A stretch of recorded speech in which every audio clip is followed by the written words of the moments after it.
Welcome everybody to another PSGL League Racing video. This time around Circuit of the Americas. After having scored a single point, this is going to be my best result in PSGL in a long time. Let's Enjoy. Let's go. Oh god, this track. I fucking hate it. I think it's because I started playing this game around F122 and I'm just so scared of getting on the throttle around this track. Oh, it's fully dry too. Fuck my life. Hopefully it's good enough for P10. I hope so too, man. I hope so too. In my opinion, Cota is one of the hardest tracks to master. It's got so many different corner types and a lot of them are at low speed, which means if you hesitate or you don't carry the right amount of speed through them, you will lose a lot of lap time. To be successful in qualifying around here, you have to be absolutely on edge with the track limit warnings. But do you know what else is bad for lap time? Completely locking your rears and ending up sideways mid-corner. Mamma mia. And we got a lot of work to do because holy shit, these guys are fast. 30.5 as a banker? Nah. Oh, we're so cooked. Oh god. Oh my god, somebody save me.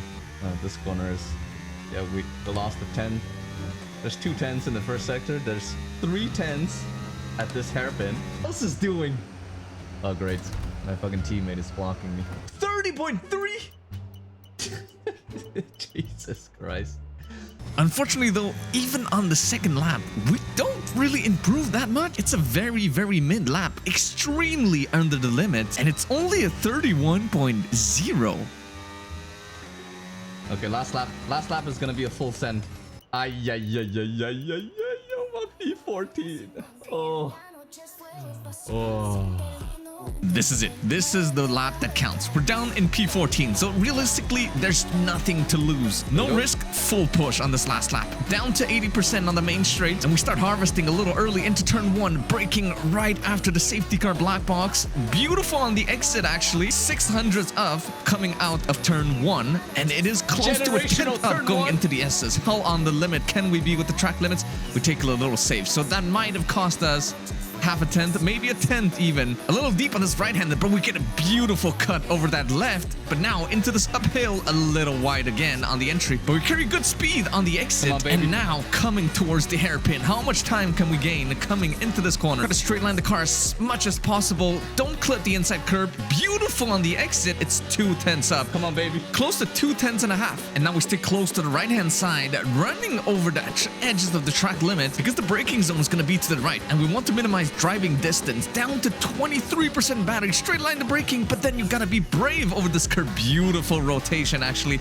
3 tenths up through this very tricky technical section now. The lines, the minimum speed you carry through there is gonna dictate how good your lap is gonna be. Running a little deep over this inside curve, but we managed to stay equal to our previous lap, and now staying close to the inside, trying not to unsettle the car over the inside curve, leaving some battery. Be brave now over this blind left, but a little hesitation on throttle has cost us, and into the final corner.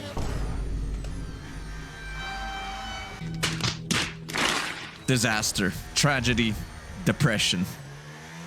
Country roads, take me home to the place I belong. West Virginia, Mountain Mama. At least I out-qualified one guy. P15, might as well take the quality ban. And into the race we go. Starting from P15, we have to try something different, something drastic. That's what we're gonna start on hards. But if you look around us, everybody is on mediums because overtaking around this track is so hard. But hold that thought, because going into turn 1, it's 3 wide, 4 wide even. Lots of cars trying to squeeze by, trying to take advantage of the chaos to make up few track positions. But for us, we're gonna just stay passive for a little while, because the last thing you want is to drive straight into somebody's ass and end up with a broken wing. Which is why we're just gonna stay a little bit further behind, observe, and through this uphill right into the left, the dirty air causes the McLaren to have a really bad exit, a little out of shape, and this is what we've been waiting for, going on the attack. And I'm gonna go down the inside into the hairpin. He leaves us the space. We don't want to run into the back of Tom here. We leave him the space on the exit. Tight racing, beautiful racing. And now you might think this move is done, but wait a minute. Slipstream from the car in front, and now he's gaining. And it's not over yet because here comes the braking zone and now just barely alongside, but he goes a little deep. That opens the door, so we're gonna go down the inside again. And he's still there. We have to leave him the room. But unfortunately, he does get that inside line protected, and the switchback is not really successful. And I kind of wanted to have a look down the inside, but I thought better of it. And he does leave us the room on the inside. Really good awareness from Max there. But unfortunately, we don't really gain any more positions on that lap. And seeing as we are on this same strategy, it's best that we don't cost each other too much race time, because the hards in just a few laps time are going to get much faster than the mediums. But little did we both know, things were about to get a lot spicy. As we approach Sector 2 again, yellow flags are out, and one of the kicks is around, and there is a huge split in the train, and at this point nobody knows yet what the hell is going on. But let me tell you, shit was about to hit the fan. Through this right-hander, 2 cars, 3 cars, 4 cars have gone off track spinning. I was shook. But hey, don't mind me, that's us up to P12. Let's look at this incident again. The kick is actually the one that came out the worst from this incident. As the Williams move by, the Alpine behind is closing in with a lot of overspeed, and the kick actually moves under braking here. Valid crash out or big head loss? I mean, this to me is just straight up terrorism. Bro just floored it into the other car in front. I get he moved under braking, but like, god damn. Maybe bro was just having a bad day. But wait, it's not over yet. Now the kick already has front wing damage, and he tries the best he can to keep going, but then he gets tapped around. And he actually does the sensible thing to wait before rejoining. That's quite admirable. And now at this point, you got a weird, awkward situation where there's cars with damage and cars without, and they're all trying to hold on to the position or overtake each other. Then it's a fucking mess. I'm trying to go 2 wide through here is already hard enough, but when you try to go 3 wide, it's always absolutely gonna end in tears. But I ain't complaining though, because look who that is. However, that kerfuffle has left big gaps inside the train, with P123 gone in the wind, and there's still a few medium runners out on track trying to hold out the best they can, but all that fighting, all that sliding, all the extra tire wear has left them very, very vulnerable. Gabriel is doing the best he can, but he's just driving an alien Williams at this point. Tom has already gotten past, and if we don't do the same, he's gonna gap us. Simple as that. But unfortunately, we just caught him in a very awkward moment. Now I'm not close enough to Max in front to go for the overtake right away on Gabby, and he's going to be so slow through this 3rd sector, especially with the wing damage he's carrying. And I feel like we're lacking a little bit in the straight line speed department, and I'm really tempted to really send it down the inside here, but I'm not close enough for a safe move. And now on the exit of turn 1, I'm gonna try to burn my battery, maybe try to overtake him before the S's, but we're not close enough, and he's burning his battery as well. I don't get it. And he's struggling so much through these high-speed corners, and we're losing so much time to Max in front. It's that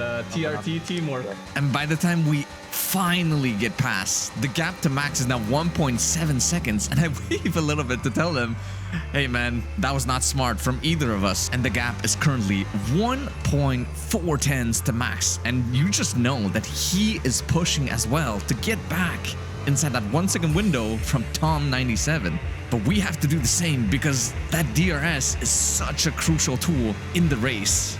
It's do or die. At first, the gap stayed at 1.4 seconds. We were matching his pace, but we weren't catching him.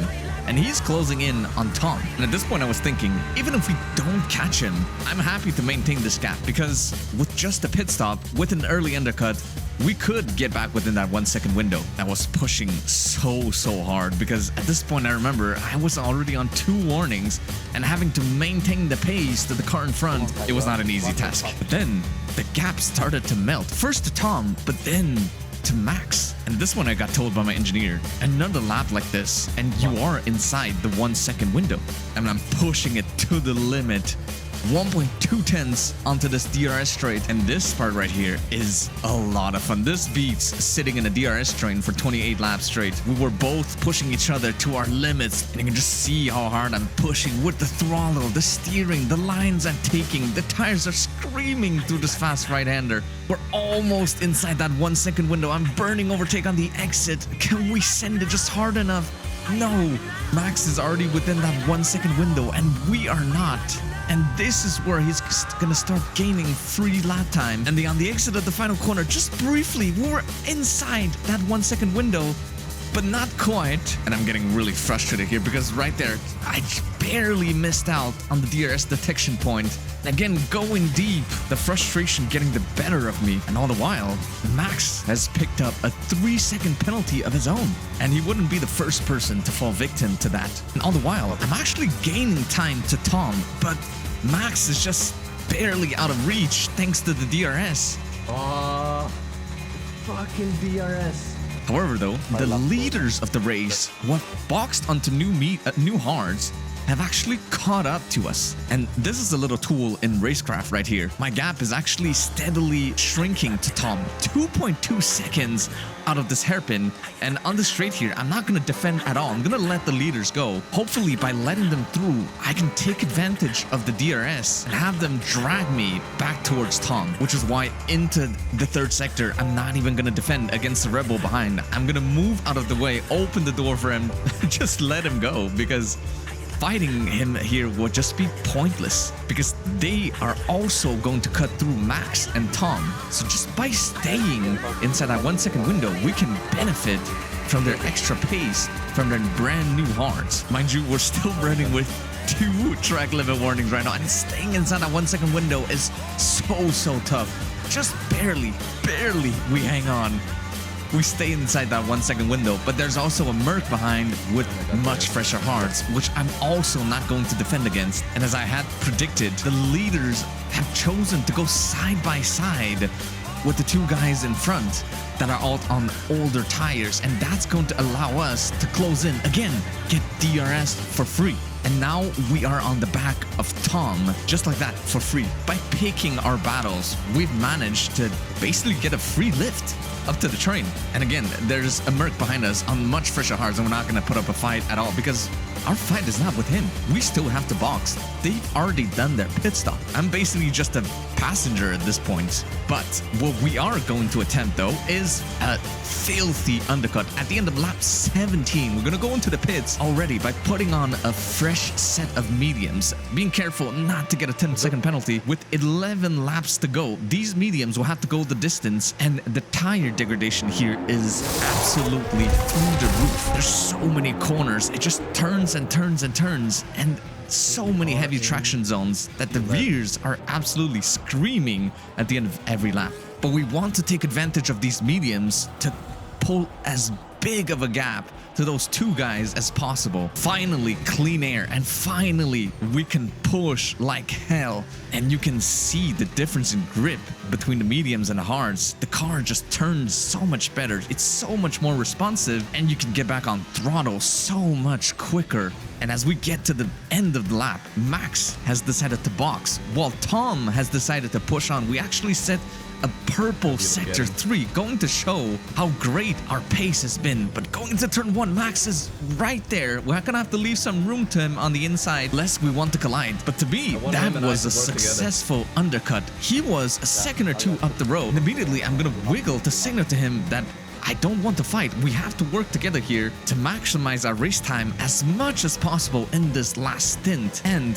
to also pull as big of a gap to Tom as possible to extend our lead during this undercut. And I'm pushing a lot with my battery here, leaving myself completely vulnerable, and then I open the door for him because fighting him would just lose both of us time. I remember one of the first league racing videos I watched from Jarno Opmeer when I first started racing in F1 games. This was back in F1 22, and this advice has always resonated with me. It's much easier to win a 2-horse race than a 3-horse race, and it makes perfect sense. Though it may not seem like much, but a 1-lap tire advantage is actually huge around Cota, due to the reasons I mentioned earlier. And staying with Max here is not going to be easy. We're always going to be on the back foot. But look at that in front of us. Gabriel on very old hards. He had to go in quite early, I am sure, due to the wing damage he picked up, and now he's in no man's land by himself, and I really hope that he doesn't put up much of a fight here. Max right away is going to go on the attack without hesitation, because he knows if we stay behind Gabriel's old hards in the third sector, it is going to lose us a lot of time. Thank you.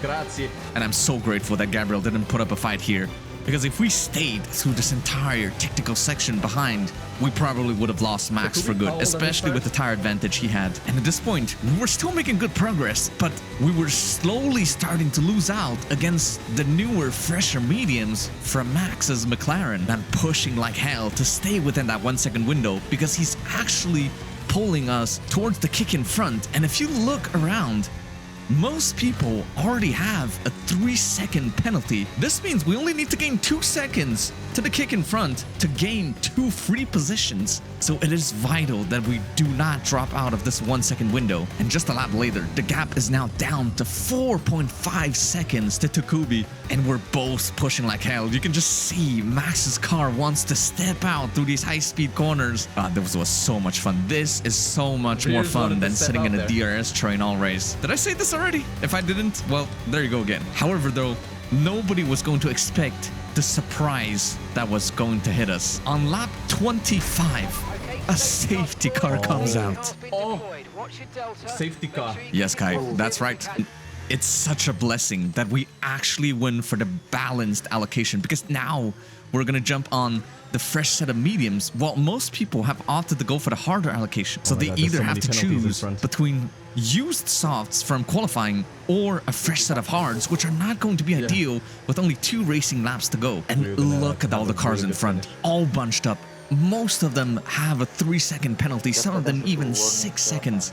And it is imperative that we don't get any more warnings if we want to jump ahead of all these guys. As the safety car is about to come in, the mediums are not going to be as fast as the softs on the opening lap, because they're not quite up to temperature yet, not in their ideal operating range. And Tom is the only guy with no warnings to his name, and he's going to be out for blood. It is imperative that we don't lose track position to him. And on the restart, it's an okay restart. It's not too bad, but it's not too great either, because Tom is gaining. And I turn off my battery early because I don't expect him to go for a move, but he goes for a huge send down the inside. We make contact, and I leave him room on the exit here, but since we have the shorter line out of turn 2, we managed to stay ahead, and he actually loses out to Gabriel behind. But we're going to touch on that a little later, because now our job is to stay with these soft runners, which shouldn't be a hard task in theory. And with Gabriel on 6 seconds behind, Tom shouldn't have an opening anytime soon, which means we should be safe for now. One more lap to go, Kai. And in my head, the mediums should be just as fast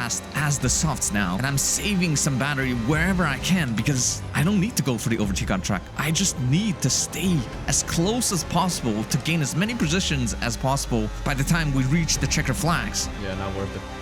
I'd rather not risk it. Come on, guys. Don't fight like that. And going through this technical section one last time, through this long winding left, I'm gonna go a slightly defensive so Tom doesn't think about sending it here. But fortunately, he's picked up a 3-second penalty, so we should be safe. And I was not happy with all the fighting, because that's created a gap to the train ahead. I don't know how many seconds people are on, and I want to maximize my finishing position. And coming around the final corner, it's going to be P9 on track by just staying clean. We finished P4.